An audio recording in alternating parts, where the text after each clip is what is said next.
Buenos días, esta es mi 58ª presentación, bienvenidos. Creí que estaba yo ya abandonando las presentaciones, pero de repente leí una revista que dice que la escritura a mano está desapareciendo y eso hace prender en mí una banderita de peligro. La gente que está haciendo esto de seguro no sabe a lo que esto puede conducir. La revista dice que actualmente se están cambiando los modos de enseñanza de la escritura. Primero empezaron con cambiar la letra cursiva por letra de molde para hacer más legibles los documentos. No supieron lo que se perdía al cambiar de letra cursiva a letra de molde. Rapidez en la escritura. Entonces ellos cambiaron eso por entendible, pero estamos partiendo de bases distintas. Una cosa primero es pensar, o sea, hablar bien y luego después que nos entiendan. La cosa secundaria es que nos entiendan. Si nosotros nos entendemos, lo primero es que nosotros nos entendamos y luego lo segundo es que tratemos de transmitir ese conocimiento y están sacrificando un método muy bueno para pensar, porque pensar es hablar y también pensar es escribir. Están sacrificando un método muy bueno para pensar en la escritura y lo están cambiando por un método muy malo, la letra de molde, la letra de imprenta. Y después, ahora va la cosa peor, están tratando de enseñar ya ni siquiera la letra de molde, sino que están tratando de enseñar cosas que ayudan a la gente a comunicarse a través del teléfono celular. De tal manera que la mecanografía es la que está tomando el papel ahora de la letra de molde, porque dicen ellos que si la mayor parte de la gente se comunica a través del celular, entonces no tienen por qué enseñar escritura que no va a usar, porque la gente ahora se está comunicando más por el celular. Si se está comunicando por el celular, ¿para qué enseñarle a escribir si lo que va a usar es el celular? Entonces hay que enseñarle a teclear. Pero aquí hay un defecto que ellos no perciben y que se basa en el mecanismo del pensar. Estamos, al tratar de reducir las cosas a lo práctico, estamos atentando contra el propio mecanismo del pensar. Hay una serie que yo veo, oigo mucho, ya todos murieron, que se llama La Tremenda Corte. Empecé a oírlas de hace muchos años, cuando apenas era un programa radiofónico, y para todo ellos mencionan que se comete un homicidio y cualquier cosa terminado en idio. Aquí estamos cometiendo un pensamenticidio sin darnos cuenta. Dedico esta presentación a mi hermano menor, Alejandro, fallecido prematuramente. De aquí salió el título del artículo de un tabloide del periódico Bill del día 27 de junio del 12, escrito a mano.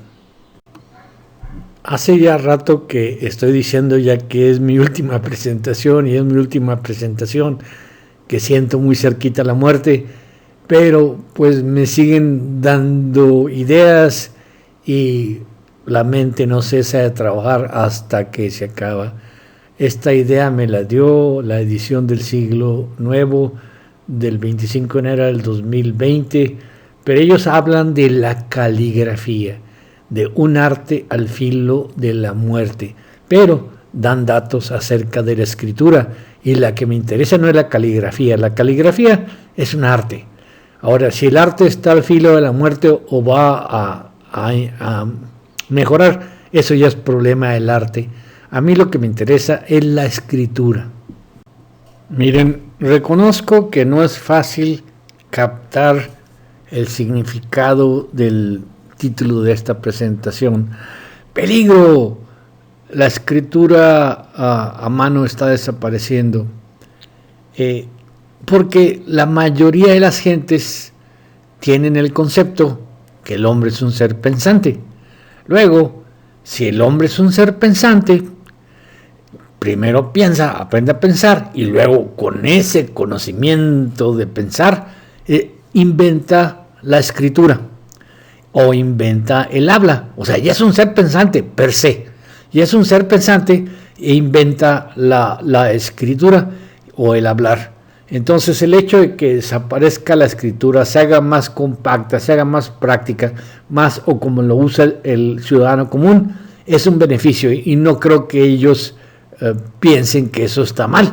Si de repente en Finlandia ya están enseñando mecanografía para poder mejorar los textos, o sea, para mejorar la facilidad con que el tipo va a comunicarse a través de su celular, entonces creen que le están haciendo un favor y supongo que piensan que eso está bien.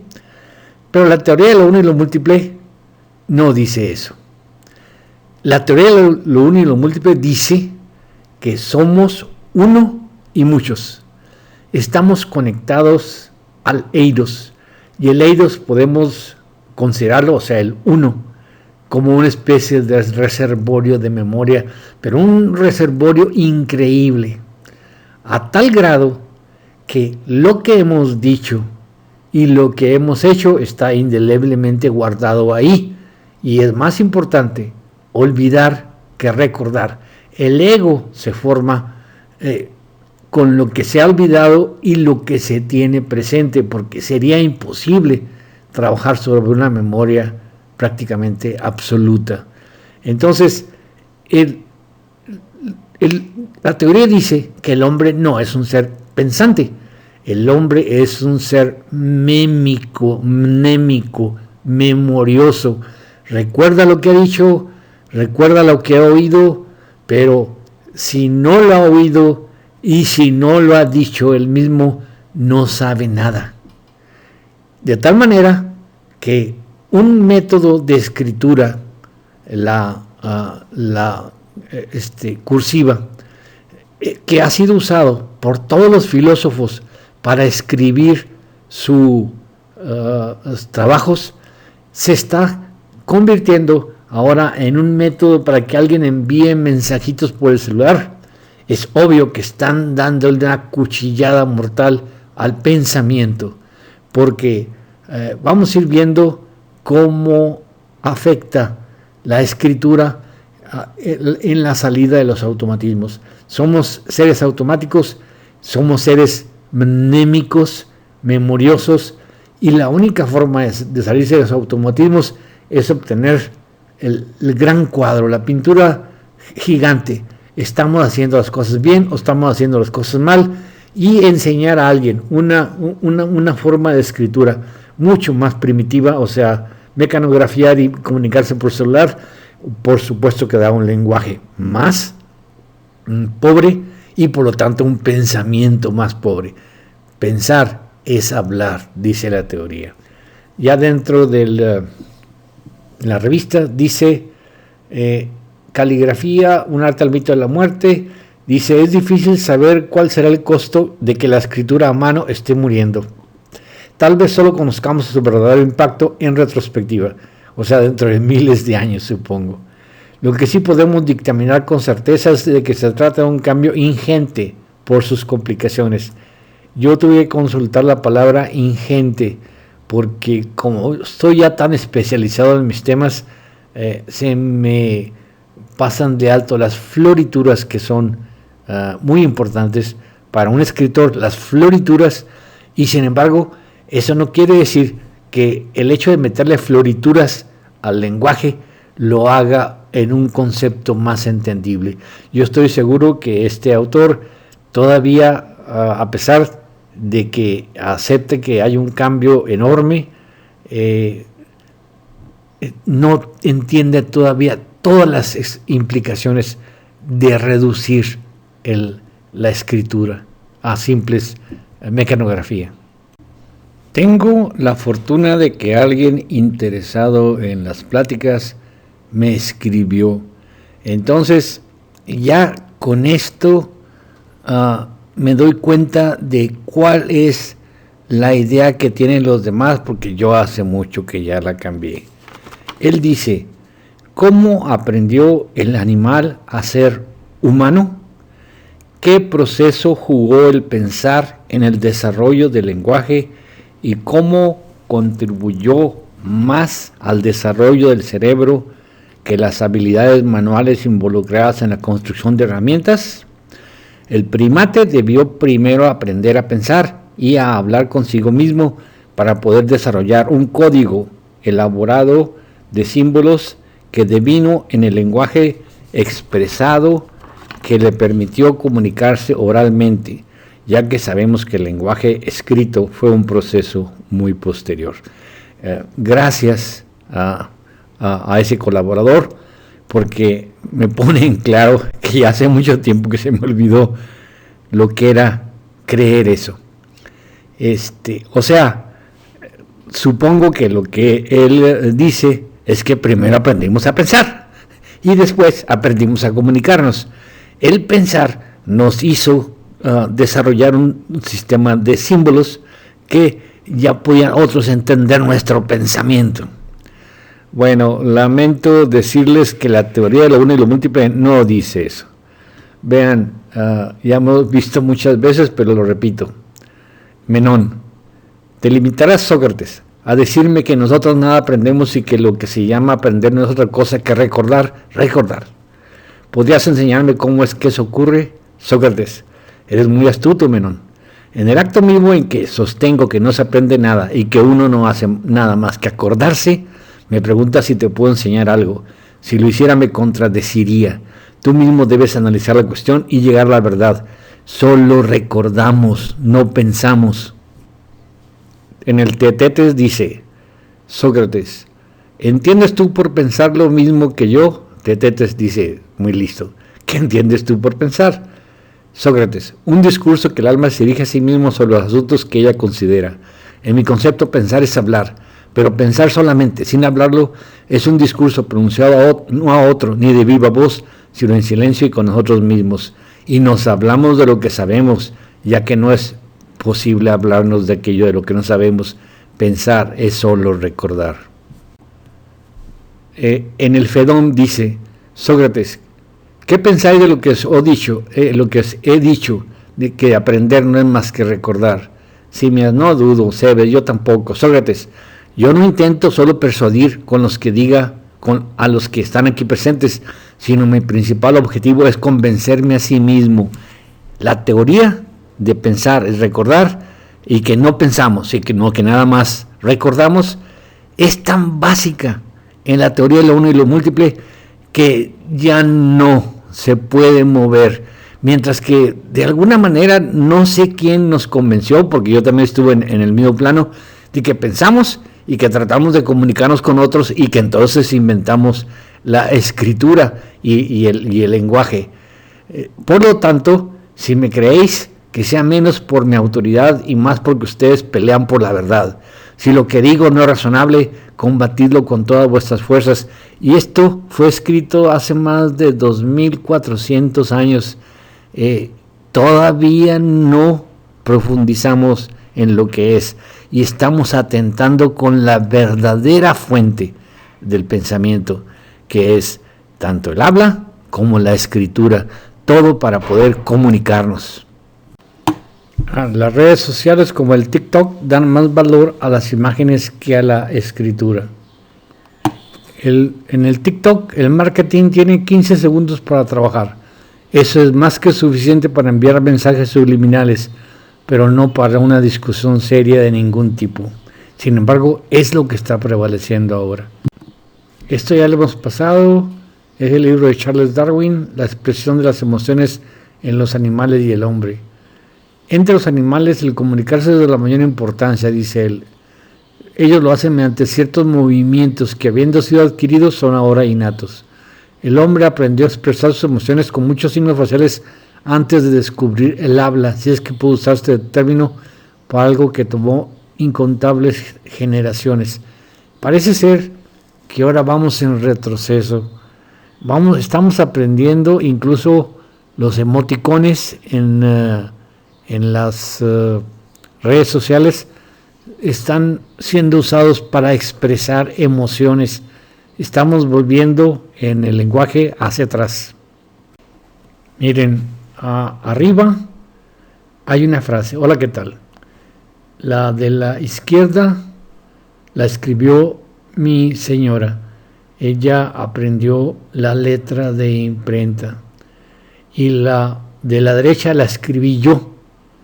La misma frase, pero con letra cursiva. La diferencia entre la letra cursiva y la letra de imprenta, la letra de molde, es que ustedes tienen que separar cada letra y luego separar la punta de la pluma y luego poner la siguiente letra y luego volver a poner la siguiente letra y volver así a poner la siguiente letra. En realidad eso es también la mecanografía y eso es también la escritura en el celular, letra por letra. Mientras que la cursiva, vean cómo es un solo trazo. O sea, ustedes no separan la letra de la siguiente letra, sino que se va juntando y se va desarrollando y nada más separan las letras completas. Entonces, la cursiva es mucho más rápida y no nada más eso. La cursiva se puede escribir incluso, yo soy un escritor compulsivo, escribo todo lo que se me ocurre, rayo y rayo y rayo y rayo, después hago resúmenes y rayo y rayo y rayo y rayo y hago resúmenes. La cursiva se puede escribir en lo oscuro. Para no prender la luz y despertar a mi esposa, ordeno mis papeles, casi todos los papeles son de recicle, o sea, tienen ya un lado que no sirve. Lo que hago es escribir, agarro la pluma, siempre son plumas que escriben fácil. Yo hasta que descubrí los bolígrafos Bic de 1.6 milímetros, siempre usé bolígrafos usados. La punta que servía, la punta que escribía fácil, la guardaba para la siguiente tinta, y aunque me hicieron una porquería de tirar tintas, prefería guardar las puntas fáciles y hacer colección de puntas fáciles que tratar de hacer colección de puntos difíciles. La escritura cursiva permite escribir rapidísimo. No me importa a mí que no me entiendan los demás mientras yo solo me entienda. Se trata de atrapar los trenes de pensamiento, escribir lo que se le va ocurriendo, escribir otra cosa, e incluso en la oscuridad se puede escribir con cursiva. Ustedes nada más agarran la hoja, la detectan, van escribiendo,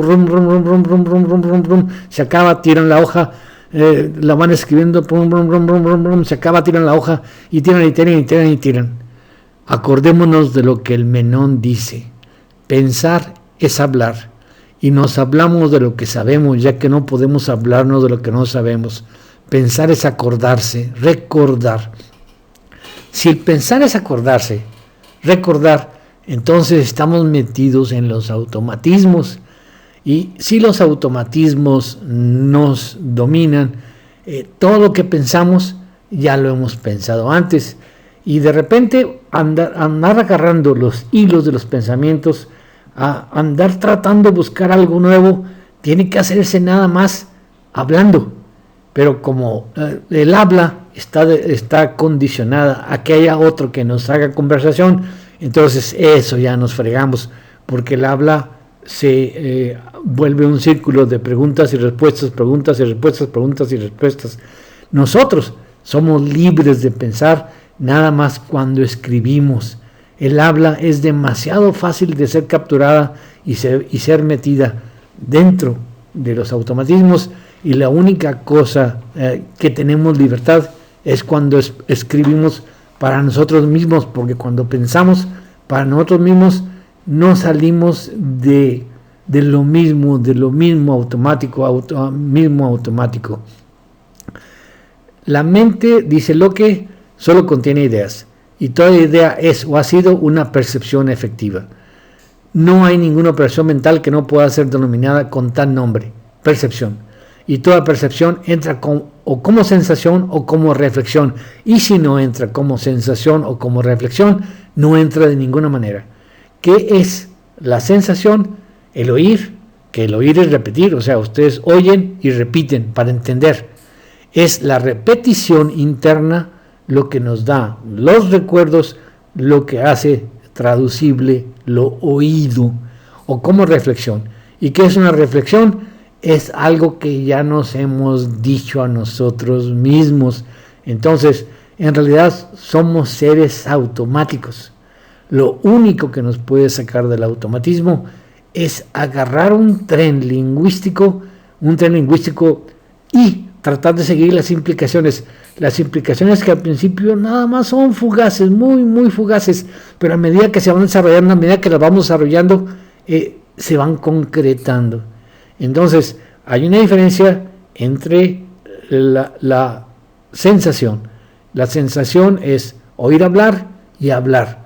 Y la reflexión es hablar para nosotros mismos, pero la escritura es un tren motor libre que empieza a sacar cosas nuevas que no necesitamos que el otro nos entienda, no necesitamos comunicarnos, estamos hablando para nosotros mismos, y entre más rápida sea la escritura, estamos agarrando más posibilidad de un tren nuevo. Si tenemos que andar vigilando la escritura y el teclado, estamos perdidos. Vamos a revisar unas palabras de Juan José Arreola que aparecen en esta plática que dio ante la Universidad de Filosofía y Letras en Granada, España, en el 93. Estas letras ya salieron. Fíjense lo que dice, está en amarillo. Yo nunca he podido pensar en lo que voy a decir y sé que no hay que pensar para hablar. Yo hablo para pensar. Y de repente me pongo a pensar tanto que no me ajusta el tiempo para hablar, el hilvanaje de las palabras que yo necesitaría como un pentagrama. Necesitaría 5 hilos verbales para poder decir las cosas que quiero decir. Aquí parémonos. Vean ustedes las desventajas del hablar. Ya dijimos que Juan José Arreola es un hipermnésico. Y entonces se le vienen todas las palabras y todas las asociaciones. Y si el que está entrevistándolo no lo controla, ya no saca nada, porque él cambia y cambia de temas, y cambia de temas, y cambia de temas. Ahora si un hipermnésico que nada más habla y no sabe escribir, lo comparamos con una gente que tal vez sea hipermnésica o no lo sea hipermnésica, la mayoría de los filósofos no lo son, pero que se concentra. ¿Qué permite la escritura que no permite el lenguaje? La escritura permite que ese hilvanaje de palabras que yo necesitaría con un pentagrama, necesitaría 5 hilos verbales para poder decir las cosas que quiero decir, la escritura la pone por escrito. Entonces, ya no se trata de hablar con otro, se trata de investigar un asunto. Si el pensar es acordarse, nunca podremos tener un pensamiento original, porque todo lo que decimos o pensamos es una cosa que ya hemos dicho o hecho o pensado. Entonces, con el habla difícilmente salimos del círculo vicioso que nos crea el mecanismo de pensar. En cambio, con la escritura, agarramos un hilo de pensamiento y lo escribimos. Y después lo revisamos, como está escrito, lo comentamos, porque lo volvemos a reescribir, y volvemos cada vez más y más a revisar ese pasaje hasta que al fin aclaramos el concepto. Definitivamente, la escritura tiene la ventaja, y sobre todo cuando tenemos que agarrar hilos rápidos y tenemos que poner algo.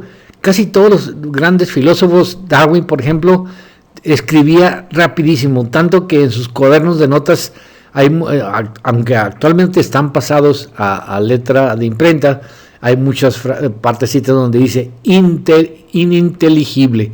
O sea, ni el traductor, que es especialista en la escritura de Darwin, supo lo que quiso decir, porque el cuate nomás se escribía para sí mismo y como una especie de recordatorio para lo que debía después analizar. Entonces, si podemos escribir algo que aunque nomás nosotros lo entendamos, con eso podemos seguir revisando el tema y a la larga vamos a salirnos del ciclo o el círculo vicioso que nos crea que no podamos decir nada nuevo, sino que nada más repitamos lo que hemos dicho. Pensar es acordarse, pero tenemos que salir del acordarse y tenemos que sacar cosas nuevas o panorámicas que no conocíamos, que no sabíamos.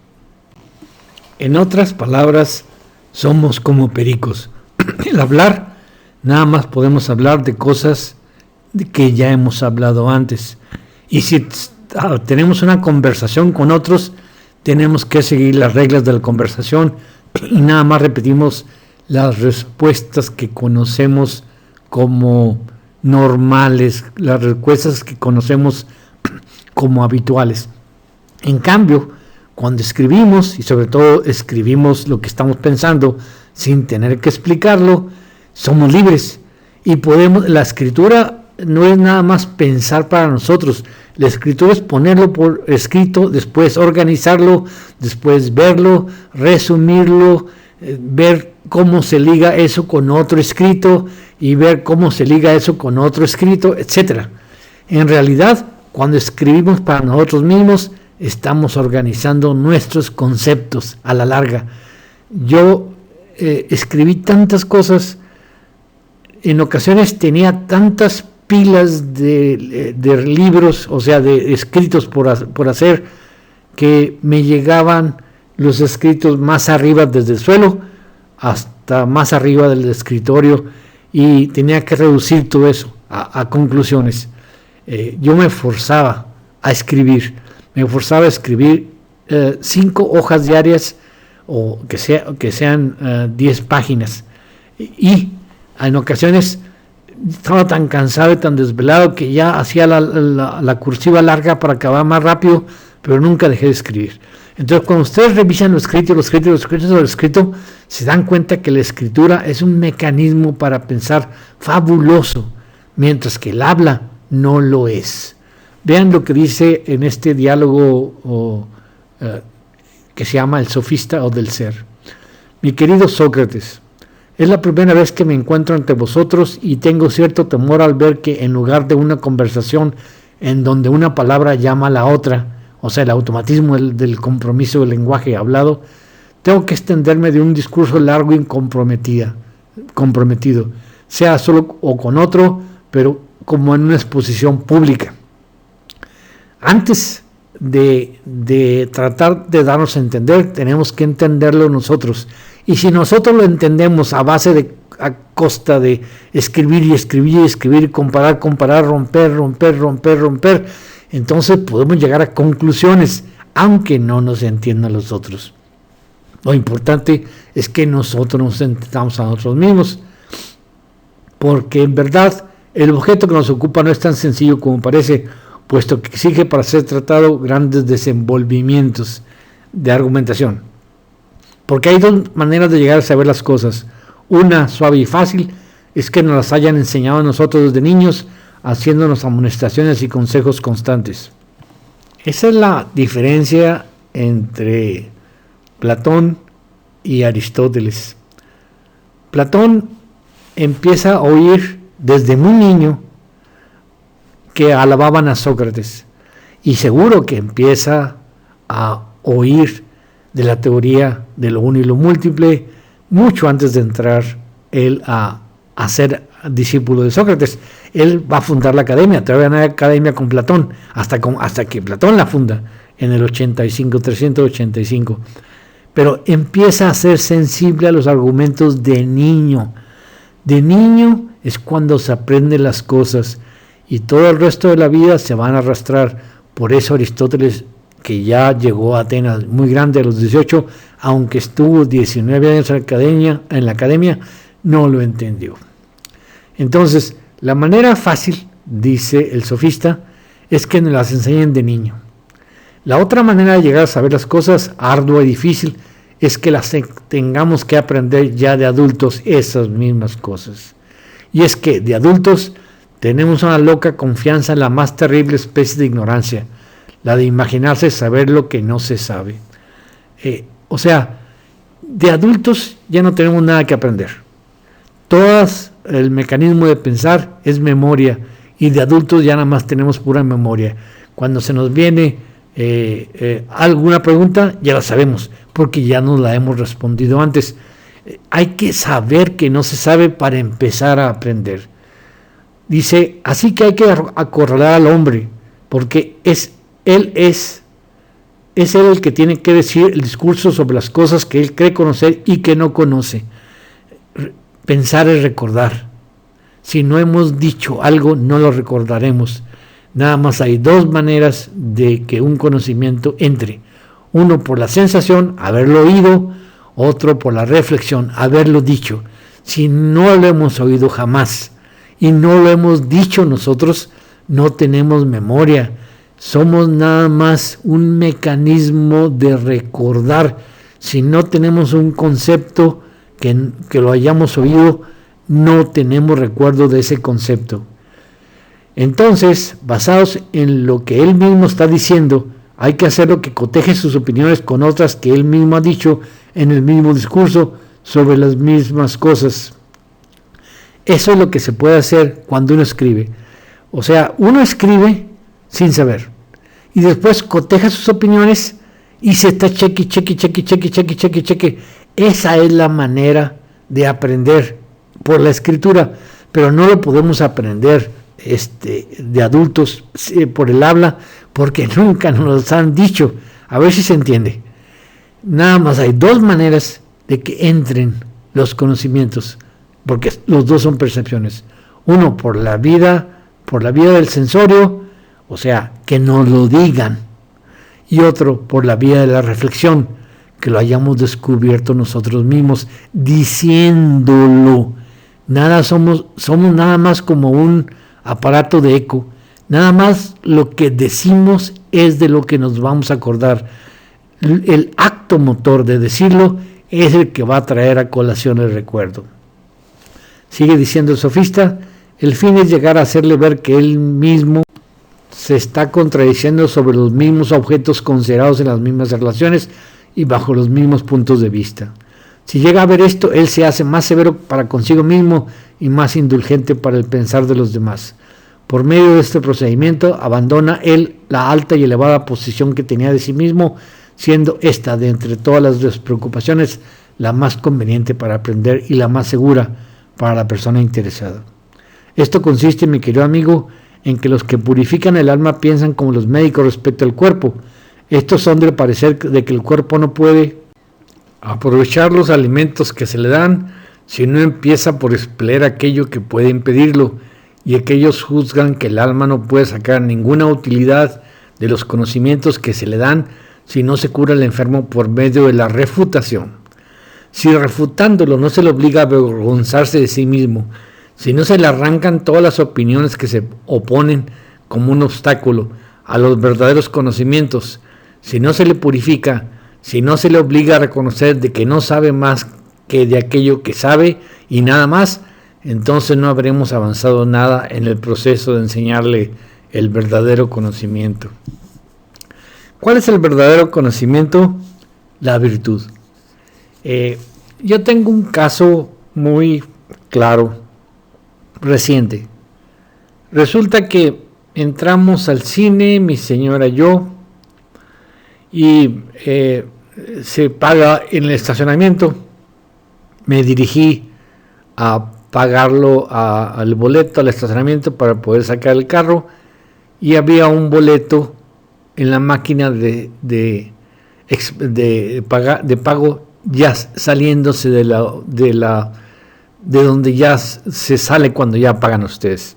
Entonces era obvio que a alguien se le olvidó recoger su boleto, pero también era obvio que lo iba a venir a buscar porque no iba a poder salir sin el boleto. Entonces yo no tenía ningún interés en ahorrarme los 20 pesos que cuesta el boleto, pero miré alrededor, no había nadie, esperé como un minuto, no había nadie, y como que la voz de mi educación mexicana dice: no seas pendejo, agárralo. Pues lo agarré. Ah, caray, cómo me he arrepentido de ello, porque estoy seguro que la persona que regresó por el boleto encontró mi boleto sin pagar, y eso lo metió en un lío. Tenemos que grabarnos las cosas como los japoneses. Los japoneses les meten al niño: tácate, tácate, tácatele, déjalo ahí, encuentra lo que encuentran, si no es tuyo, es de alguien. Pueden ustedes dejar hasta cámaras Nikon en un estacionamiento y nadie las toca. Eso es lo que dice la fábula. Pero nosotros estamos acostumbrados a otra cosa. Aprovechate, no seas güey. Y de repente vi que mi conducta fue totalmente automática. Hice lo que los demás hacen sin ponerme a pensar más adelante, y tenemos que cambiar eso. Cuando tenemos una situación, tenemos que determinar cuál es la conducta adecuada, cuál es el verdadero conocimiento, aprender la virtud, porque nosotros no somos seres pensantes, nosotros somos seres parlantes nada más, y nos hablamos de lo que sabemos, puesto que no podemos hablar de lo que no sabemos.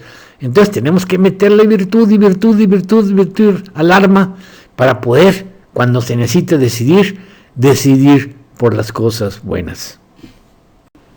Debemos darnos cuenta de que tenemos un mecanismo cognitivo muy deficiente. Pensar es recordar. Por lo tanto, si nunca nos los han dicho, entonces no podemos saber lo que nunca nos han dicho o lo que nos van a decir. Si nunca lo hemos escrito, no podemos o llegar a una conclusión nosotros mismos, sobre todo no por el habla, porque si nos lo dicen, ya entra el componente motor de oír y repetir. Si podemos repetir, para nosotros el componente motor trae el recuerdo. Si lo escribimos nosotros y leemos lo que escribimos, el leer también es repetir, y hay un componente motor. O sea, tenemos una memoria que trabaja nada más si hacemos funcionar el componente motor.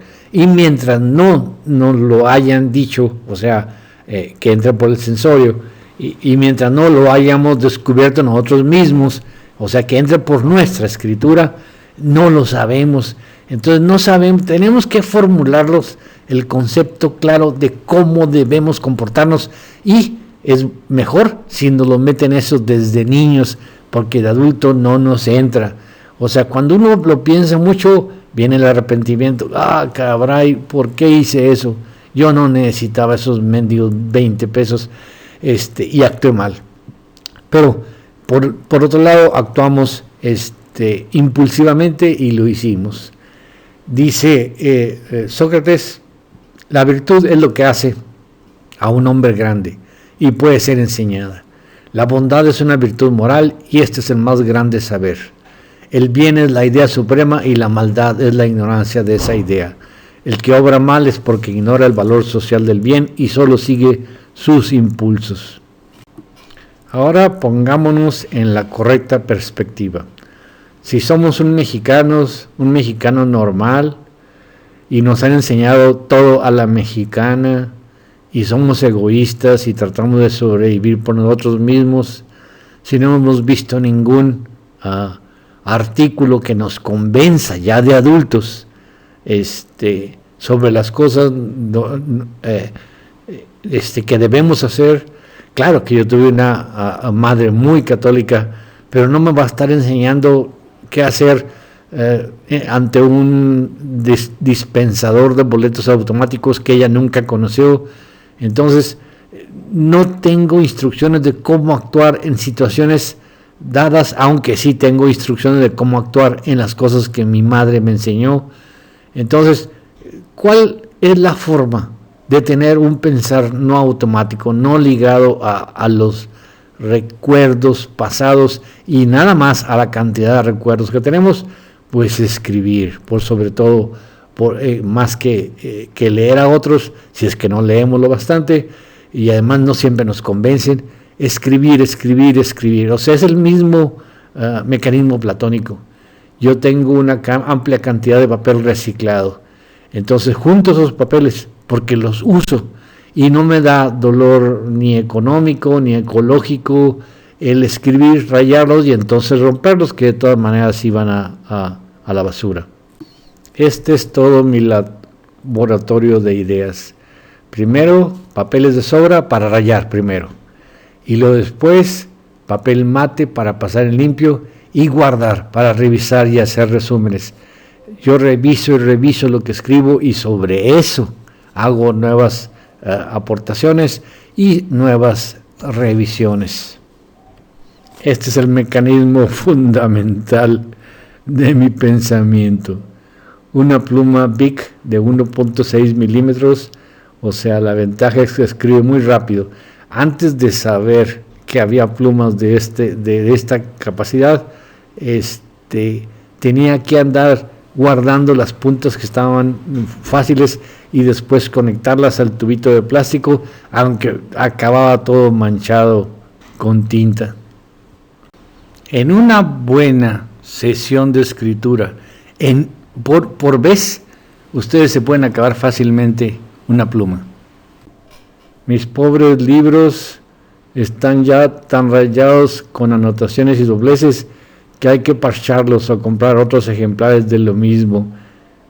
No crean que el pensar viene nada más porque de repente se me ocurren en el pensamiento unas ideas y no. Todo lo que tenemos es memoria y hay que dirigir la memoria.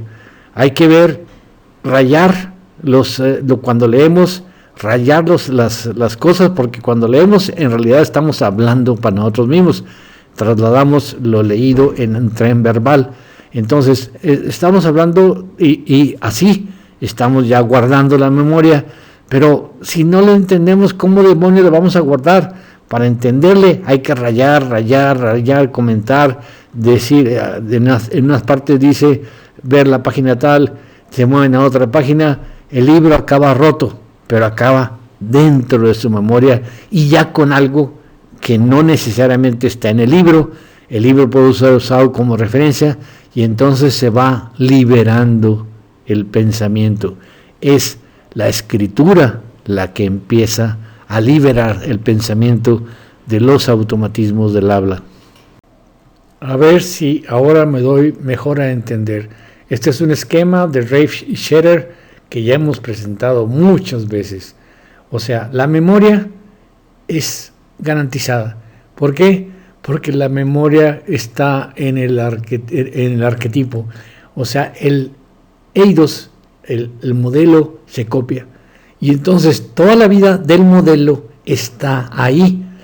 Pero el ego es el que trata de olvidar, de centrarse en lo importante y de representarse el presente. La memoria es excesiva. Rafe Scherer se dieron cuenta de que cuando le metían amital sódico a los pacientes, todo se les venía encima, los traumas, como un presente. Entonces tenemos que controlar la enorme memoria que tenemos. ¿Y cómo la controlamos? Mejorando el hábito motriz. ¿Qué es el hábito motriz? El hábito motriz la palabra es de Bergson, o sea, la percepción se afianza del hábito motriz. El hábito motriz es un movimiento que inicia un recuerdo, es un movimiento que inicia un recuerdo. Entonces, el movimiento trae a colación los recuerdos de la memoria y el hábito motriz controla la avalancha de memorias que están ahí en forma estable. O sea, la memoria tiene representaciones estables porque el hombre jamás olvida nada, mientras que el hábito motriz trata de centrarnos en el ahora, pero es una representación inestable. Ahora, el hábito motriz trae automáticamente todas las cosas de dos formas. Uno, haciéndolo. El animal necesita hacer las cosas para que el hacer las cosas le vaya trayendo los recuerdos y así se va copiando el programa en la OSI. Sin embargo, el hombre tiene una manera de poder brincarse el hábito motriz normal, de poder burlar el instinto, y es mediante el habla. Ahora, el habla tiene un problema.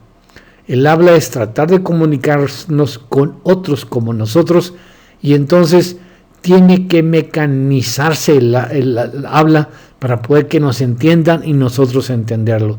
Tenemos que hablar bien. Entonces el habla entra también dentro de los automatismos fácilmente. Pero cuando se trata de la escritura, no. Porque la escritura puede ser usada para comunicarse o para comunicarlos con nosotros mismos, para pensar. La escritura tiene la libertad sobre el habla, o sea, la ventaja sobre el habla, en que no es para comunicarse y que nos entiendan, sino es para entender. Y la escritura como hábito motriz tiene que ser fácil, rápida, tiene que estar pegada a las asociaciones fugaces, a las representaciones inestables. Entonces, cuando el hábito motriz se convierte en una escritura fluida, el hábito motriz puede sacar cosas nuevas fuera de los automatismos. Si no podemos sacar cosas nuevas porque no estamos capturando nada nuevo y nos metemos otra vez en los automatismos. Este es un esquema que hemos pasado muchas veces. Ya no me voy a meter en explicarlo todo. Nada más dense cuenta de lo siguiente.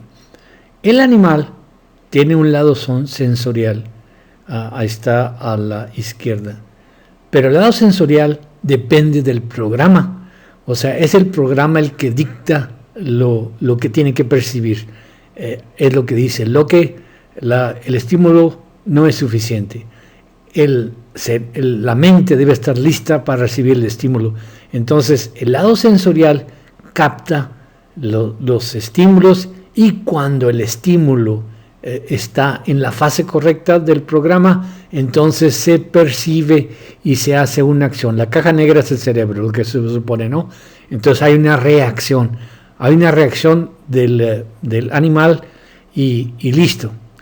Cuando nosotros nos volvimos humanos, entonces ya empezamos a controlar la percepción y el lado sensorial, por ejemplo, cuando escuchamos una lengua extranjera, tiene que transmitirse al lado motor para poder repetirla.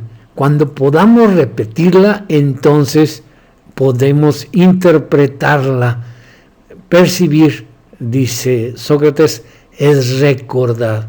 Cuando ya tenemos una información sensorial que pueda ser representada como un movimiento, o sea, podemos repetirla, ya podemos interpretarla. La interpretación corre a cargo de estas dos cosas, pero estamos encerrados. El animal está encerrado dentro del instinto. Tiene que captar el estímulo tiene que quedar dentro del programa para que haya una respuesta que es la adecuada según el programa. A final de cuentas, es el programa el que controla los actos. Es el programa el que le da sentido a cada acto individual y coherentemente hace una conducta compleja. Nosotros no, simplemente aprendimos el habla del lado motor y entonces con el habla abrimos el programa. El habla ya puede controlar el lado sensorial y motor y traer recuerdos en esa forma secuencial. Si se dan cuenta, dice aquí, lo que dice, toda idea proviene de la sensación o de la reflexión. La sensación es escuchar algo e interpretarlo, pero la reflexión es que ya lo hayamos dicho antes, entonces también estamos encerrados. La sensación da algo que ya hemos dicho y la reflexión es siempre lo mismo de lo mismo. Entonces lo único que nos puede sacar de ahí es la escritura, no el habla. Hay algo que se puede ver en este esquema que no es tan aparente. En este esquema que lo hice hace mucho tiempo, es de Luria, cuando Luria dijo que el lado motor no es un aparato eferente, sino es un órgano aferente.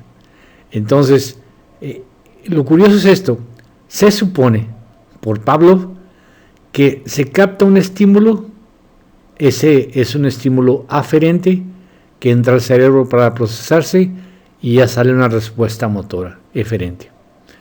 Pero aquí se puede ver una cosa. Locke dice que la percepción, el estímulo no es suficiente. La mente tiene que estar lista para percibirla. O sea, el lado sensorial realmente no existe.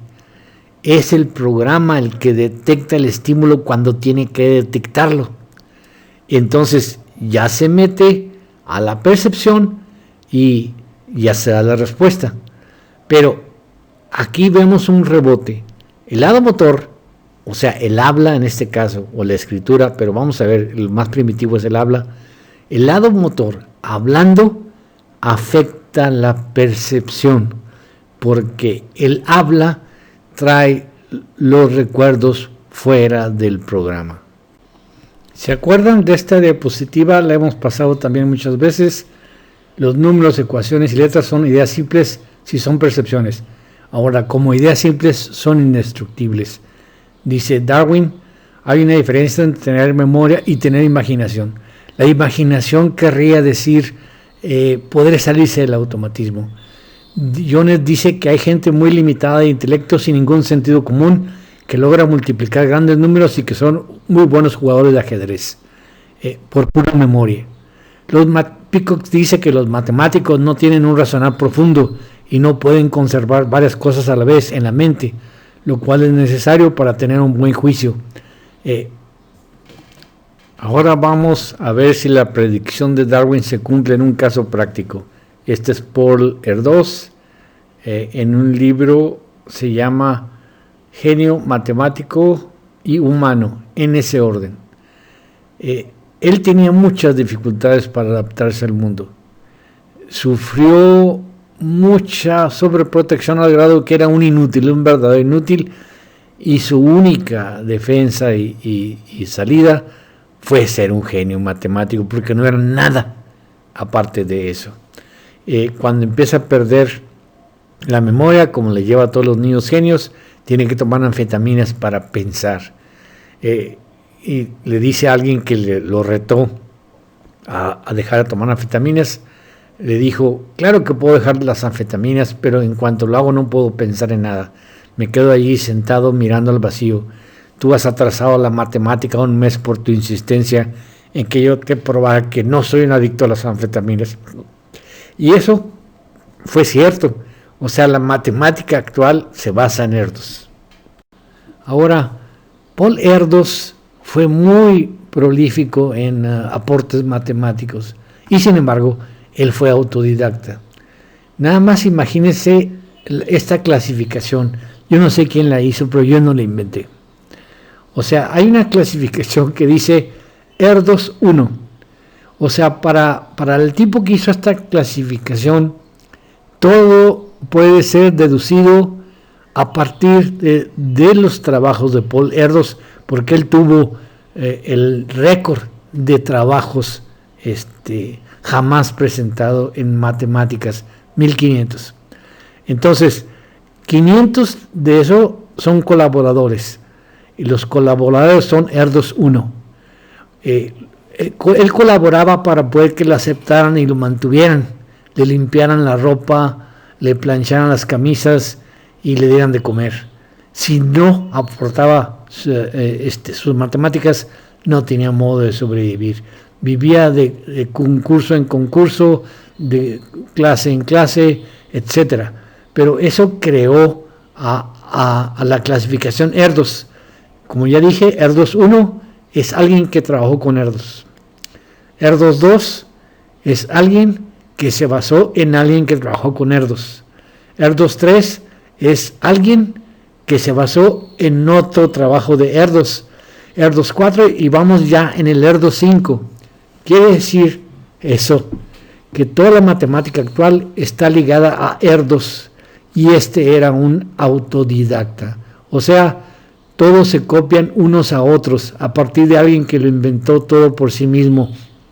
Como dije, el matemático no tiene un razonar lógico, sin embargo tiene una memoria enorme, pero se van copia y copia y copia. Erdos inventó toda la matemática y todos son discípulos de Erdos porque no pueden salirse de ahí. Ese es lo que es el automatismo, nada nuevo. Si eso es cierto, o sea, si todas las matemáticas actuales vienen de Paul Erdos, no estoy diciendo que empezó las matemáticas, no, las matemáticas vienen desde Pitágoras o desde el que sea, no me interesa.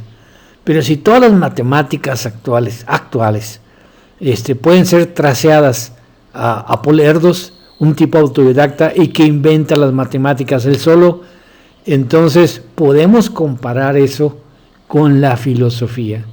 En la filosofía no sabemos quién la inventó, o sea, la teoría de lo uno y lo múltiple. No lo sabemos quién la inventó. Y podemos seguir el transcurso de ella hasta ciertos puntos y después vienen grandes lapsos. En el Filebo del placer es cuando se menciona la filosofía. Los filósofos antiguos nos han transmitido el saber asombroso de que las cosas se componen de uno y muchos y reúnen en sí lo finito y lo infinito. Esta teoría, la de lo uno y lo múltiple, es como un regalo que los dioses que uno prometió ha traído a la humanidad. Pero mientras que la matemática actual puede ser traseada indistinguiblemente hasta Paul Erdos, o sea, todo proviene prácticamente de él actualmente, y si no, pues de otra gente tan influyente como él, pero él resume todo la matemática y él las inventa. Mientras que, decía yo, mientras que la matemática puede ser traseada fácilmente, matemático por matemático, hasta Paul Erdos, la filosofía no puede ser traseada así. Mientras que podemos decir, la matemática de Erdos es la matemática actual, no podemos decir lo mismo de la filosofía. La filosofía de lo uno y lo múltiple no es lo mismo que se enseña en las escuelas de filosofía actuales. Y si vemos el desarrollo de la filosofía, hay enormes lapsos entre uno y otro, entre Sócrates, que estuvo en el 399 a.C., murió, y Agustín de Hipona en el 401, ahí hay como 700 años o 800, y lo de Agustín de Hipona a Giordano Bruno hay más de 1000 años, y luego de Giordano Bruno hasta Locke, 1690, y luego de Locke, que es el último, a Bergson, 1896, más de 200 años. O sea que vemos un conocimiento que no se sigue porque no le entienden. Dice Locke, qué bueno hubiera sido, o que hubiera tenido razón Descartes. Descartes decía, cuando veo dentro de mí mismo, veo que soy una cosa única y entera, así que soy una cosa que piensa, soy pensante, y no tengo que dudar de lo que pienso, puesto que ahí lo metió Dios y nada más basta ver bien dentro de mí mismo para saber lo que Dios me puso encima. Y en cambio, lo que dice, cuando miro hacia adentro de mí mismo, lo único que alcanzo a ver son mis percepciones. Si hubo una percepción efectiva, eso se guarda. Si no hay una percepción efectiva, no se tiene. Así que todo eso es todo lo que hay ahí, mis propias percepciones. No hay ningún conocimiento intuitivamente guardado. Si eres un apache y te enseñan que a matar gentes es bueno y bueno para tu tribu, eres un apache toda tu maldita vida. Y si eres un filósofo, vas a batallar mucho porque no vas a encontrar quién demonios entienda lo que estás tú diciendo. Pero los demás siguen y siguen, y la gente que lee a otro y le entiende, empieza a agarrar de filosofía y empieza a agarrar de filosofía, pero no la suficiente gente para que eso se enseñe en una escuela de filosofía como se enseñó en la academia. Las escuelas de filosofía son inventadas, enseñan lo que quieren enseñar. En otras palabras, esto no es copiado, o sea, nadie está copiando a nadie.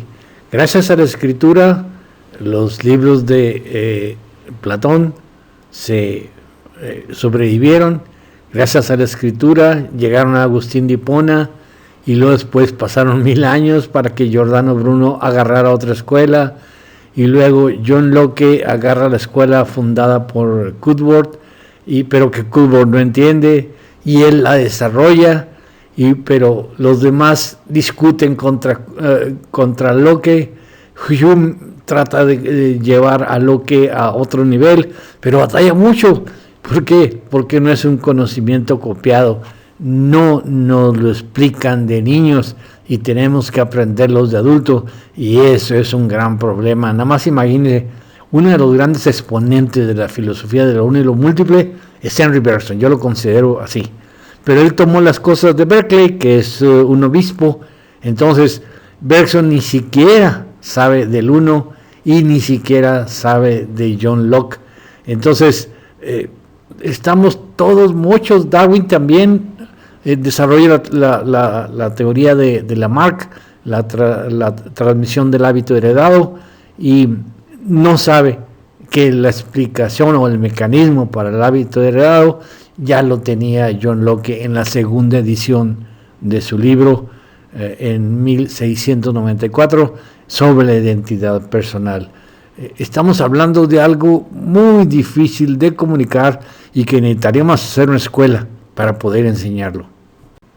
Esta diapositiva, ya la he pasado muchas veces, es una cita de Aristóteles, pero nos damos cuenta de que la filosofía no es un copiado. Acuérdese lo que dice Aristóteles. Las artes, o sea, la técnica y la filosofía, la teoría de lo uno y lo múltiple, fueron descubiertas muchas veces y muchas veces perdidas. En otras palabras, es un conocimiento al que hay que llegar por uno mismo. No se puede copiar. Tenemos suerte cuando de repente, como en Atenas, se hace una escuela y se empieza a enseñar en forma, digamos, masiva, pero ni siquiera gente de la escuela como Aristóteles está garantizado que la aprendan. Actualmente somos menos capaces de entender filosofía.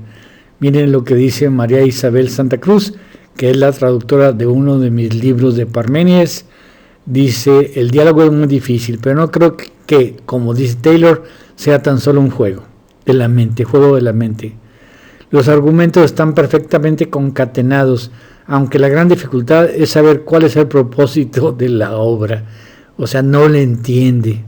Para ella dice que es la bestia negra para los lectores de Platón.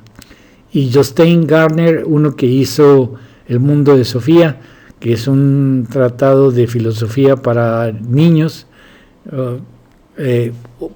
y adultos que no saben nada, dice: será difícil encontrar un mercado para un tratado filosófico que trate sobre algo que nadie ha visto o que desafíe las opiniones generales sobre cosas que son perceptibles y objetivas. ¿Hablaba Platón realmente? ¿En serio? En Locke podemos ver lo que vale la escritura por sobre el habla. Cuando oímos hablar de Locke, es acerca de sus tratados políticos y de tolerancia. Rara vez se menciona el ensayo del entendimiento humano, y si ustedes lo buscan en Wikipedia, les va a salir una cosa que todos se van copia y copia y copia y copia. Lo que hace su publicación porque tiene poder político. Había antes el nihil obstat quo hominus imprimatur, que impedía imprimir sin permiso de la Iglesia, y el Index Librorum Prohibitorum, que permitía quemar el libro en caso de que no resultara bueno para la Iglesia, y lo que se las ingenia para andar toreando a Edward Stillingfleet, Sonsor Real, que está criticando el tratado, y el tratado se le escapa por las uñas. ¿Cómo hace lo que el tratado? Escribiendo, no comentándolo con nosotros.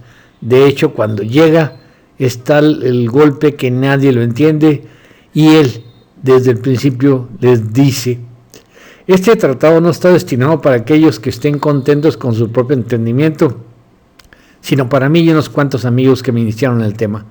Confieso con franqueza a todos mis lectores que, salvo para una media docena de ellos, este tratado no se les tenía destinado originalmente, y por lo tanto no necesitan esforzarse por incluirse en tal número. Si algún lector se siente defraudado y desea despotricar contra mí o el libro, siéntase libre de hacerlo, ya que hallaré seguro alguna otra cosa más interesante que discutir esto con él. En otras palabras, él hace el tratado para sí mismo, para entenderse a sí mismo, y no lo hace discutiendo con otra gente, porque ya lo hace en Holanda, cuando todos la gente, Cuthbert y toda la gente que lo indujo, los platónicos de Cambridge, ellos ya se habían quedado en Inglaterra, incluso unos estaban ya muertos. Entonces, él hace de puro escribir su tratado sin discutirlo. Lo que le interesa es entenderse a sí mismo. El uno, o sea, descrito en el Parménides, empezó a enseñarse en forma oral. Se hacía un escrito que se supone son las enseñanzas del Parménides, y los alumnos lo escuchaban porque no había escritos para cada uno de ellos. Escuchaban la doctrina. Pero entonces, cuando llega Locke, él tiene ya una copia del Parménides y empieza a trabajar en la doctrina, cómo interpretarla. ¿Y cómo se puede interpretar la doctrina? Escribiendo. Durante 1000 años, más de 1000 años, nada más el uno había sido oído por otros y no había sido analizado por medio de la escritura, y luego llega la magnífica obra y atrapa a Locke. Nada más vean las propiedades que están en el Parménides del uno. El modelo y la copia, ya que participan, son idénticos, son uno y la misma cosa.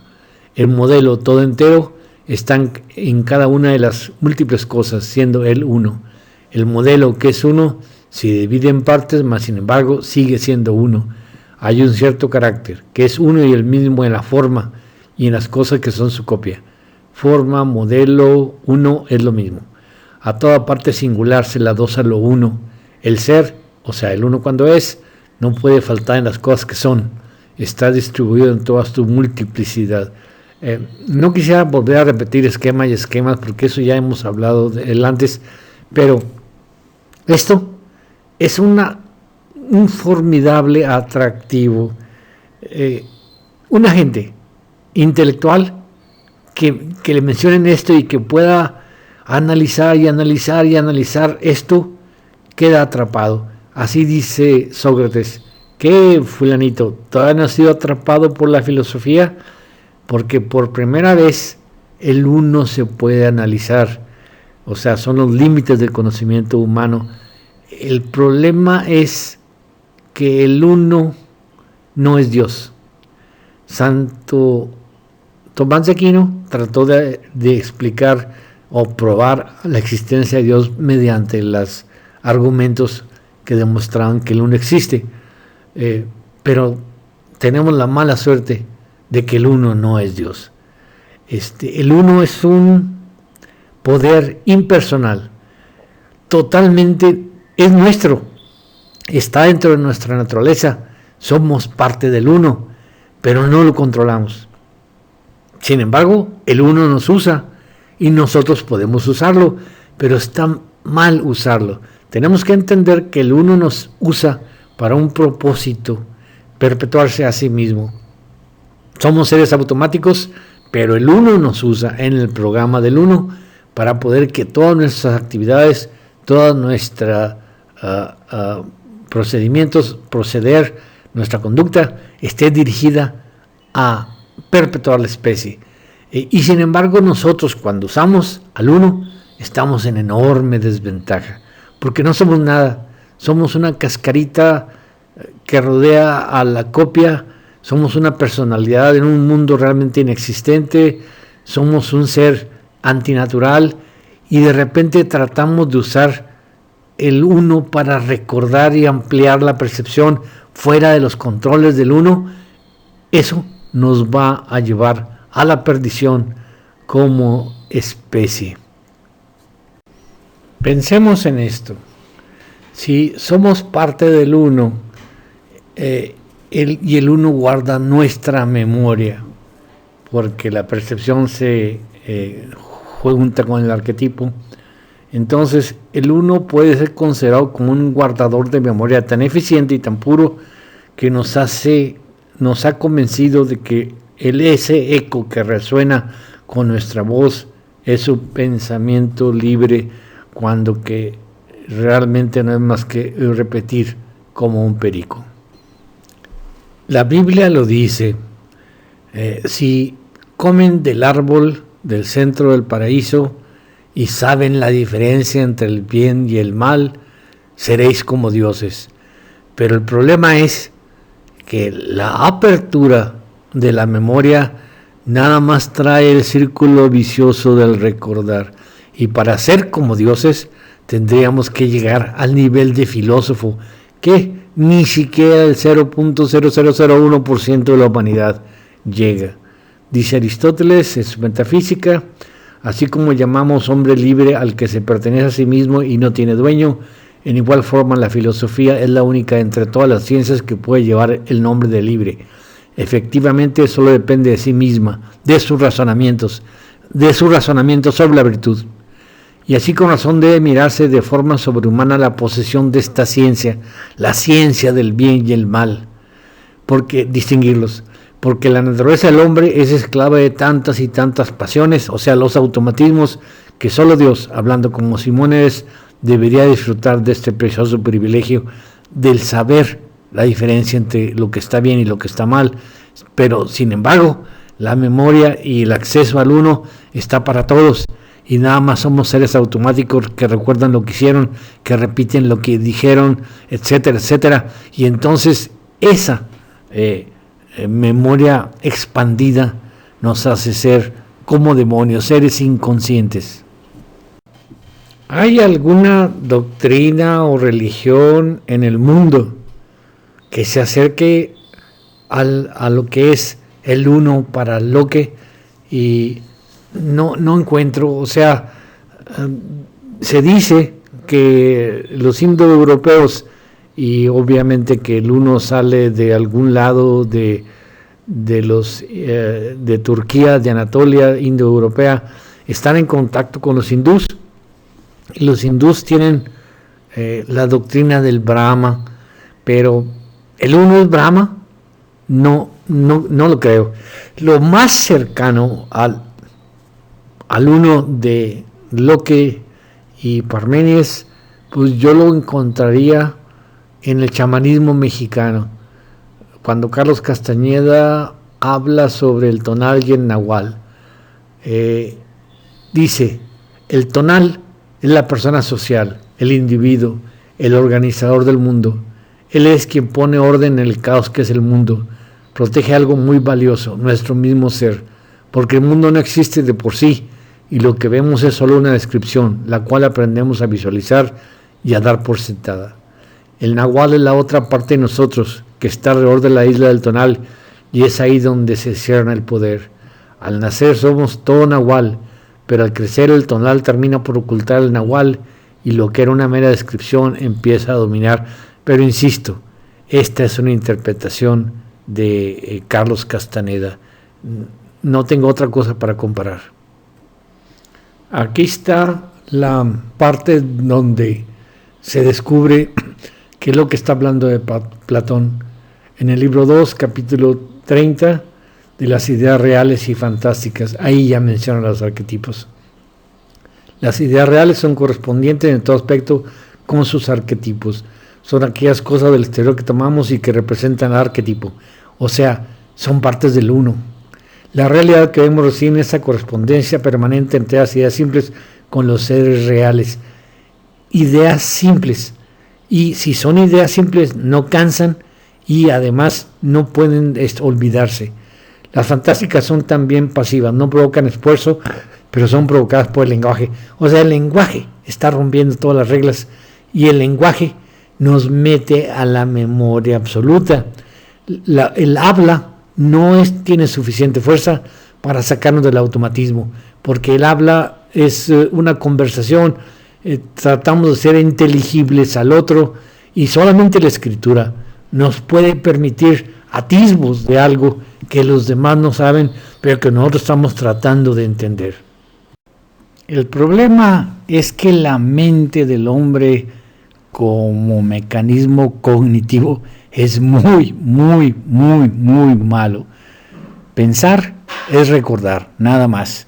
En el Menón dice Menón a Sócrates: a ver, Sócrates, dime esa teoría tuya que tienes de que pensar es recordar.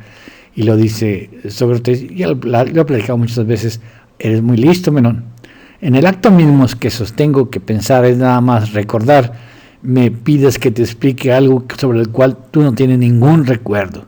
Si hiciera eso, me contradeciría. Tú mismo debes investigar la verdad y llegar a una conclusión. Y en el Sofista o del Ser dice: todo hombre cree que sabe. Bueno, esa es parte de la apología y que puede juzgar sobre cualquier tema. Pero nos enfrentamos con que el pensar es solo recordar y todo lo que tenemos para juzgar algo son nuestros propios recuerdos. Así que, para explicarle a un adulto algo nuevo, hemos de cambiar sus recuerdos con otros distintos. Eso es el problema de la teoría. Por eso nadie lo conoce. Vaciar su mente, por así decir, y esa es una tarea ardua, difícil, y sobre todo, si ya aprendieron el dogma, va a ser más difícil. Es él mismo el que debe darse cuenta de que se contradicen las cosas que le hicimos decir y que él recuerda haber dicho. O sea, el pensar es un diálogo interno y no podemos cambiar el pensar a menos que hagamos que él se note la contradicción cuando él mismo dice algo. Cuando nota la contradicción se le siembra la duda. Por eso el objeto de esta discusión, o sea, el uno o el ser, el uno cuando se escapa al lenguaje, al razonamiento y la palabra. La ciencia oficial es un dogma. Decía David Hume que la maldición más grande del ser humano es dar por hecho lo que se le dice. Y es que ese es el mecanismo del pensar. Si el pensar es recordar, entonces solo podemos pensar aquello que hemos aprendido. No se puede hablar de lo que no se sabe. Y lo que se sabe es nada más una perorata, una cosa aprendida, un recuerdo. Solo el que sabe puede comparar entre dos teorías. En aquel caso, la doctora, cuando se le pregunta cuál es la diferencia entre Einstein y Bergson, ella no sabe la diferencia, o sea, no sabe la teoría de Bergson, no la entiende. Entonces dice: no la sé. Eso indica una debilidad de nuestra ciencia, más bien una debilidad del dogma que aprendió en la escuela, pero ella no se da cuenta de que es una debilidad. Y dice: no la sabemos, pero no nos hemos puesto de acuerdo. Pero si alguien quiere conocer el tiempo, lea a Einstein, no a Bergson. ¿Por qué? Pues porque eso es lo que dicen en mi escuela y no tiene otra respuesta. Solo el que sabe puede comparar. Tú no puedes dar consejos sino sobre cosas que sabe, dice Sócrates en el diálogo Alcíbiades. Dice Alcíbiades: ¿cómo es posible darlo sobre lo que no se sabe? Y no es cierto que tú no puedes saber las cosas sino por haberlas aprendido de los demás o por haberla descubierto tú mismo. Eso es muy cierto. Pero es posible que las hayas aprendido de los demás o encontrado por ti mismo cuando no has querido ni aprender nada ni a indagar nada. Esa es la flojera del ser humano. Entonces se queda nada más con lo que le dijeron en la escuela. Eso no puede ser. ¿Te ha venido a la mente indagar o aprender lo que tú querías saber? No, sin duda.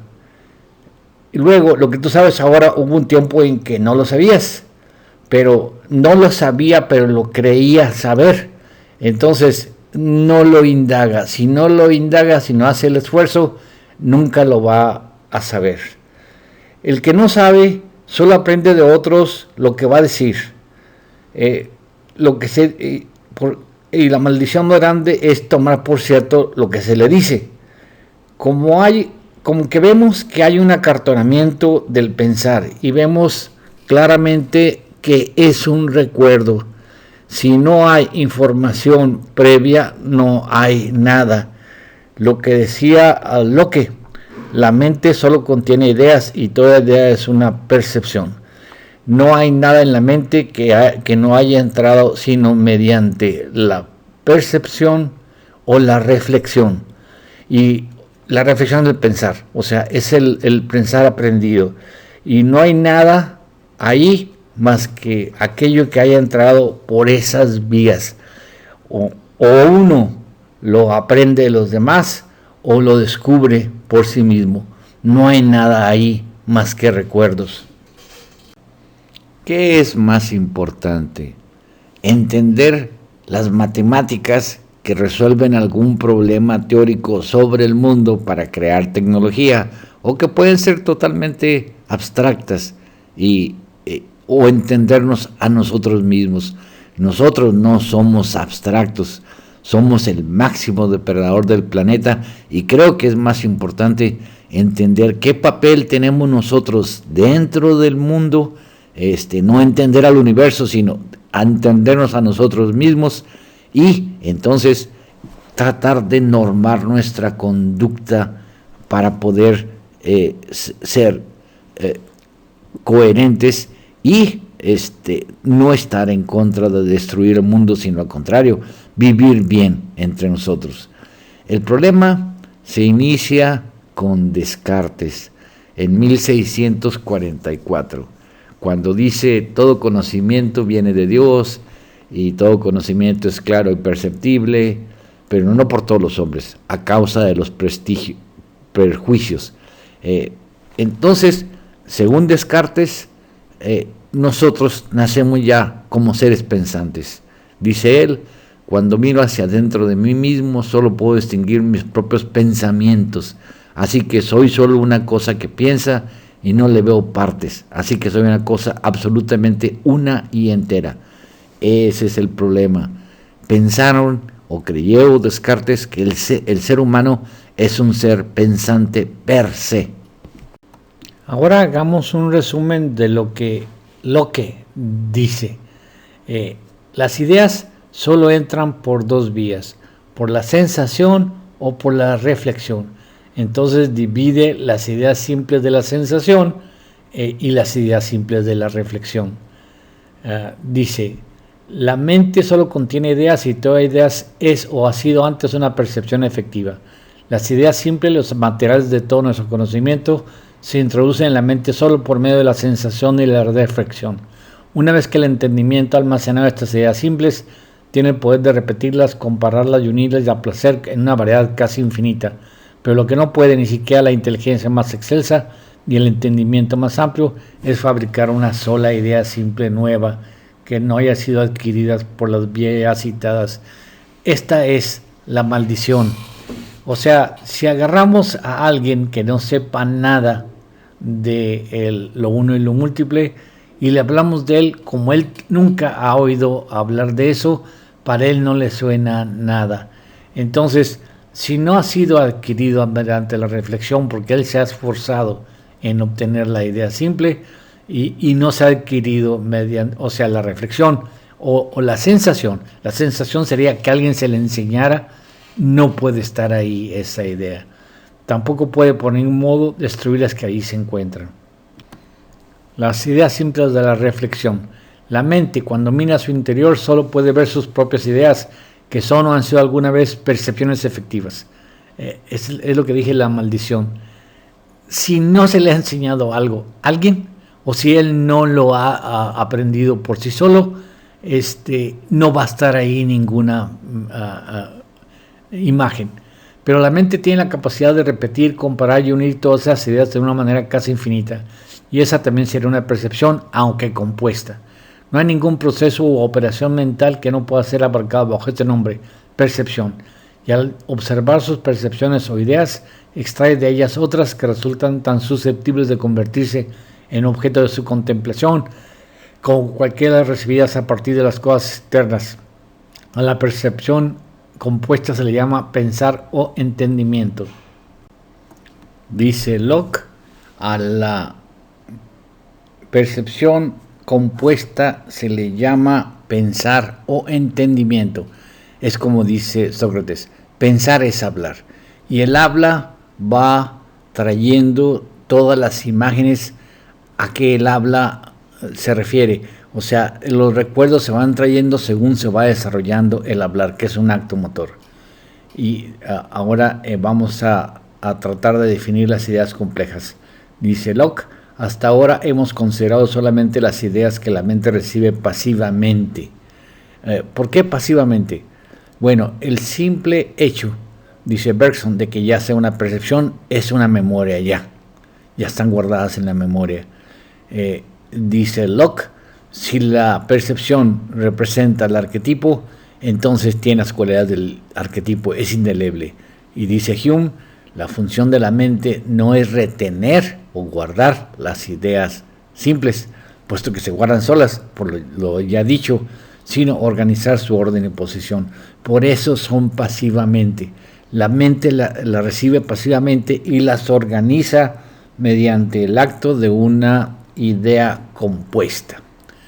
Sigo leyendo, o sea, las ideas simples que provienen de la sensación y la reflexión. La reflexión es el habla.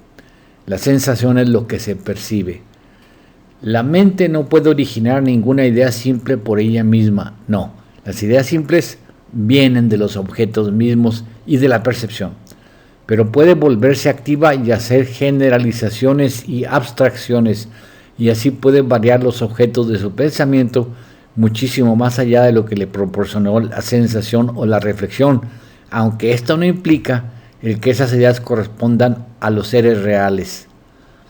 Pues las ideas simples provienen por completo de las cosas mismas, y las ideas complejas, no importa cómo estén compuestas, no implican la suposición de que existan por sí mismas. Aquí vemos el truco de las matemáticas. Dice Locke que la mente no puede originar ninguna idea simple por ella misma, pero el caso es que sí puede. O sea, una idea simple es una percepción. Entonces, si dibujamos en el papel o en el pizarrón un signo que signifique algo, sería igualito que cuando hablamos y recordamos. Entonces, si el signo significa algo, estamos creando una nueva percepción. Y esa percepción, mientras no borremos el pizarrón, se liga con otras y nosotros captamos la ligazón de los preceptos, los principios, los teoremas. O sea, todo empieza como una proposición y vamos ligando la proposición tras proposición hasta que completemos una teoría. Y sin embargo, no necesariamente lo que dice va a ser real. También en la mesa de dibujo se pueden completar un montón de cosas, hacerlas visibles. O sea, cosas teóricas se hacen percepciones y así se pueden manejar. Así se puede manejar un avión, dibujándole las alas, dibujándole el peso, calculando esto, calculando lo otro. Y mientras estemos forjando percepciones, entonces podemos manejarlas como percepciones, y mientras no las borremos, se pueden solucionar muchas cosas sobre el papel. Pero hablando ya de otra cosa, no de las matemáticas. Las matemáticas, ya le dijimos, son ideas simples, porque al final de cuentas se transforman en percepciones. Entonces, hay otro tipo de ideas complejas que ya no son percepciones, que son inventos de la mente, conceptos. Pero esos conceptos de la mente son los que nos sacan de los automatismos. Por ejemplo, la creencia en Dios. El simple hecho de creer en Dios es ya una idea compleja, porque es una suposición que no implica que exista. Entonces, pero esa suposición, o la bondad, o la belleza, nos hace salir del automatismo, nos hace comportarnos en sociedad. Yo diría que de tener que escoger por las ideas complejas a fabricar armamentos, que sería la forma de usarlas como ideas simples y como ideas compuestas para fabricar armamentos y usarlas para fabricar una idea de bondad, de sociedad, de raza, de me comporto así porque soy inglés, y como decían los atenienses, somos así porque somos atenienses, o sea, nosotros somos distintos. Acuérdense lo que decía Sócrates: al niño no deben enseñársele cosas prácticas, cosas crueles, deben enseñársele nada más bondad, porque las ideas complejas se meten en la edad temprana, de los 0 a los 7 años, es cuando le meten la idea de bondad, la idea de religión, la idea de reciprocidad, la idea de belleza, todo, porque la vida infantil se arrastra hasta la edad adulta. Entonces, si no metemos esas ideas complejas ahí, no las podremos meter en adelante. Concluyendo, ya hemos revisado muchos esquemas de ideas simples e ideas complejas. Las simples no cansan, las complejas sí cansan. Ahora bien, aquí está un matemático, la foto la saqué de la película La máquina del tiempo, escribiendo sobre el pizarrón. ¿Es esta una idea compleja o simple? Es simple, porque miren, es una percepción. O sea, él está uniendo signos que significan algo, aunque es un tipo de escritura, muy abstracta, significan algo nada más para él, y ese significado lo va poniendo en el pizarrón, y le entiende alguna fórmula, a lo mejor hace hasta una máquina del tiempo, si es que puede hacerla, pero lo que sí va a hacer es bombas atómicas, lo que sí va a hacer es armas, lo que sí va a hacer alguna tontería tecnológica. Entonces, las fórmulas sobre el pizarrón son una percepción, y por tanto es un manejo de ideas simples, no cansa, pero no es una idea compleja. Ahora, ¿qué pasa con una idea compleja? ¿Quién la fabrica? No fórmulas como sobre el pizarrón, sino un argumento.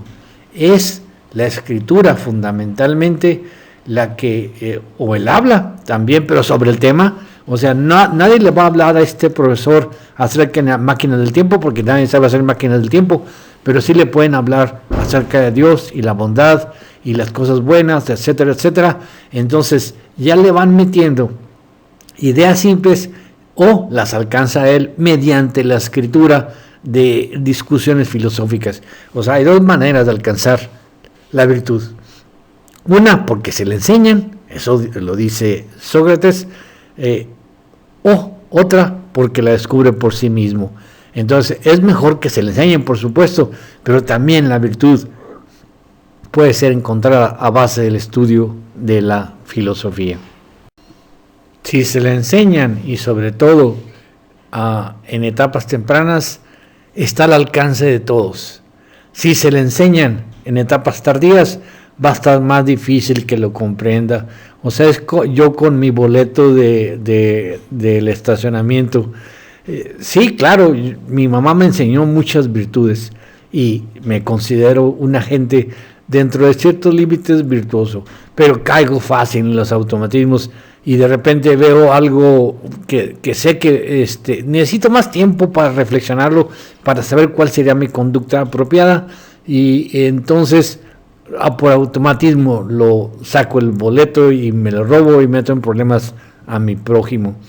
Entonces es más fácil que se le enseñen de joven, porque las ideas virtuosas no son percepciones, a menos que se le enseñen. Y si llega uno por la reflexión, o sea, la reflexión es, por ejemplo, ya hice esa burrada de agarrar el boleto, no lo necesitaba, ¿para qué quería esos 20 pesos? Y sin embargo esos 20 pesos traicionaron mis creencias fundamentales de filósofo, etcétera, etcétera. Sí, pero ya lo hice. O sea, de repente me metí los automatismos y lo hice. Entonces, todas esas reflexiones, si me hubieran enseñado bien desde el principio, hey, eso no es tuyo, no pertenece a alguien más, no lo hagas. O sea, las ideas complejas no se pueden meter a una persona, así como como una idea simple, se le enseña. Y si no, pues entonces tiene que estar en el pizarrón para ver el desarrollo de una máquina del tiempo, pero nadie le va a enseñar a hacer una máquina del tiempo porque nadie la ha hecho, y simplemente trabaja con sus ideas simples hasta que hace la máquina del tiempo o hasta que hace la bomba atómica. Dice, la reflexión contiene también ideas simples que se pueden contemplar como cualquier otra imagen externa. O sea, con ideas simples se puede trabajar sobre máquinas del tiempo y bombas atómicas, pero el trabajar sobre máquinas del tiempo y bombas atómicas no les da a ustedes capacidades de hacer una idea compleja y de opinar si eso está bien o está mal. Antes de terminar con el tema, me gustaría dar una experiencia personal. Miren, yo en 1971 presenté un examen sin hablar nada de inglés, pero traduciendo las preguntas y respuestas pues del diccionario. O sea, yo no tenía ninguna idea no gran cosa. Las escuelas a que asistí para aprender inglés no me enseñaron nada que yo supiera. O sea, y de repente gano un examen, me dan chamba en el Thomason General del Paso. No sé, pues la tomé la foto del internet, pero atrás del Thomason, me aparece el Thomason, pero atrás del Thomason no había ninguna estructura grande como la que se ve ahí. Supongo que ya cambió. El Thomason era muy sencillito en sus tiempos. Parece ser que esta es la estructura que yo fui. El caso es que llegué sin hablar inglés, me dio diarrea de aquí, de Torreón al Paso, por los nervios de no poder comunicarme. Nomás estaba pensando el discurso, I am Dr. Fuentes, I come here to work, etc. Total no sabía. Pero a los 6 meses pasó algo que digo que vale la pena para la teoría. Empecé a pensar en inglés. Antes tenía que traducir mi español al inglés y de repente empecé a pensar en inglés. Cuando ya estaba en Pittsburgh, ya nada más hablaba inglés, pensaba en inglés, y sin embargo una cosa que no me di cuenta es que seguía escribiendo, porque ya dije yo que soy un escritor compulsivo, en español sin ningún problema. La cosa curiosa es que una vez tenía una amiga muy bonita que recuerdo muy bien, y estábamos discutiendo algo por teléfono y luego ella me dijo, oye, están pasando una canción en español, ¿qué dice? Y acerca el auricular al radio y era la canción Adiós Amor del grupo Mocedades que estaba triunfando en Estados Unidos. Bueno, la cosa es que estaba yo hablando inglés con ella y de repente me ponen al teléfono alguien hablando español y no lo pude oír. Tenía una cierta incapacidad de escuchar a la canción, pero por otro lado yo no tenía ningún recuerdo de la canción Adiós Amor. Es hermosísima, por supuesto, pero primero necesito tener una canción, escucharla en español y escucharla incluso varias veces, sobre todo ahora actualmente cuando escucho una canción en inglés, batallo y varias veces tengo que volver a repetirla y repetirla hasta entenderla, porque ya no es mi lengua cotidiana. Y entonces me di cuenta de que no pude entender bien a Dios Amor a través del teléfono cuando estaba hablando inglés con otras personas. Y sin embargo, en las noches, sin darme cuenta, empezaba a seguir escribiendo mis temas sin ningún problema en español, porque yo nunca aprendí inglés suficiente como para tener una escritura fácil. Yo aprendí español a escribir fácil y sigo escribiendo fácil en español, pero nunca aprendí inglés. Nunca fui a la escuela, por así decir, ni escribí, ni me checaron mi escritura, ni nada de inglés. Estoy como Arreola, no aprendí a escribir inglés, nada más hablarlo y mucho. Y entonces, sin embargo, la escritura ya estaba automática y sin ningún problema pasaba del tren lingüístico, que era inglés, al tren de escritura, que era en español. Y seguía hablando de lo mismo y me entendía y me leía y etcétera, etcétera, sin darme cuenta que ya tenía un impedimento para escuchar español a través de un teléfono. Estas escrituras automáticas existen, nada más que ya no quiero meterle más a esta presentación porque creo que destruiría el fin principal. Pero tengo un video sobre dobles personalidades, se los recomiendo, y el caso es que las dobles personalidades pueden variar el tipo de escritura. O sea, una personalidad puede tener una escritura de un tipo y la otra personalidad puede tener otro tipo muy distinto de escritura, y también la escritura trae memorias. Las dobles personalidades con escritura automática son importantísimas al final de cuentas. Me gustaría dedicar un tema a esto, pero pues ya puse mi video sobre dobles personalidades. La gente que esté interesada, favor de ir al video. Miren, ya por ser ya esta de mis últimas presentaciones, quisiera extender una invitación a todos aquellos que quieran preservar este conocimiento que se extiende desde hace más de 5,000 años. Al que le interese, yo propondré el nombre de formar parte de la Sociedad Filosófica Parmenidiana, ya que el platonismo está muy desgastado. Al que le interese, puede mandarme un mail. Todos los puestos están abiertos, incluyendo el de presidente. Nada más quiero gente que quiera continuar este esfuerzo y que esto no acabe cuando yo acabe. Gracias.